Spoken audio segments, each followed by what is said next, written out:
COVID-19 tests deliver results in just a matter of minutes, but faster is not always better. So for more on these tests, we bring in Dr. Catherine Choisi, an epidemiologist with the UT Health School of Public Health. Doctor, welcome back to the show. Always good to have you. Thank you. Good to be here. So let's start first with under what circumstances and who should be getting one of these rapid tests? So the rapid tests that we're talking about are called antigen tests. So it's a different way of testing for the virus than the PCR with the nasal swab.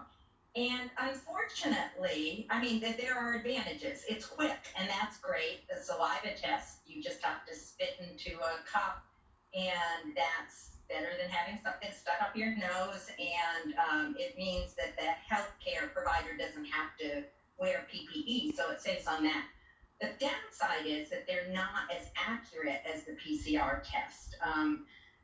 Results show maybe it misses between maybe 20 and 30% of positives. So that is of people who actually have COVID-19 out of 10 people, 2 to 3 would test negative. So when to use it is a good question. They're convenient, so they can be done at home, but you may not trust a negative result. If you get a positive result, you can be pretty sure that you really have COVID. So the recommendations are, if you get a negative result, to be retested, maybe with a PCR, if you know that you've been exposed or you have symptoms. Okay, so the big difference with the more traditional nasal swab, that's going off to a lab, but with this one, you're getting results within 15 minutes, and it's not being sent to a lab. So you say that there is more room for the false negatives. Let me ask you this: some people right now are saying that it is taking, days, if not up to a week or two, to get results back. What are you hearing as far as the lag time in getting results? Is that a real problem right now in our area? It is a problem because of the surge of cases that we're seeing. So a lot of people wanting to get tested, and both the testing sites and the lab are overwhelmed with these number of people wanting to be tested, unfortunately. It doesn't do you much good, both for yourself and for stopping spread, if you don't get results a week or 10 days after you first are experiencing symptoms. So it's not a great situation. And with more and more people having direct exposure or realizing that, hey, my neighbor tested positive, I was with my neighbor, a few days ago, or that in those types of situations, do you recommend running out and getting tested if you know someone who has tested positive, if you've been right next to that person, even if you don't have any symptoms? Is the recommendation still to go get tested? Yes, because we know that maybe 40% of people will never have symptoms.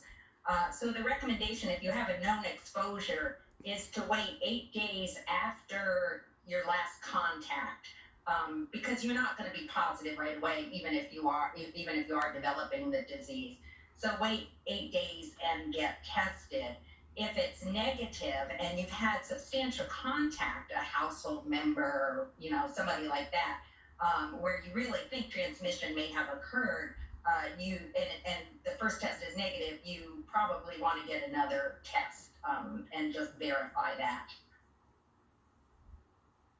Okay, and doctor, what's the best recommendation you have for people as far as locating testing sites and figuring out which ones are paid and which ones are free? Is the best bet just to go to your county or your city's website?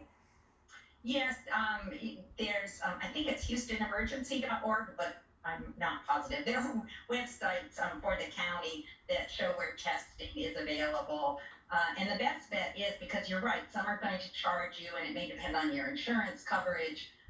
So call ahead and see for your plan, or if you're paying out of pocket, what the cost would be. Yeah, you're going to want to know all that ahead of time. All right, great information as always about testing as this continues to develop. We appreciate it. Take care. Thank you. Bye-bye.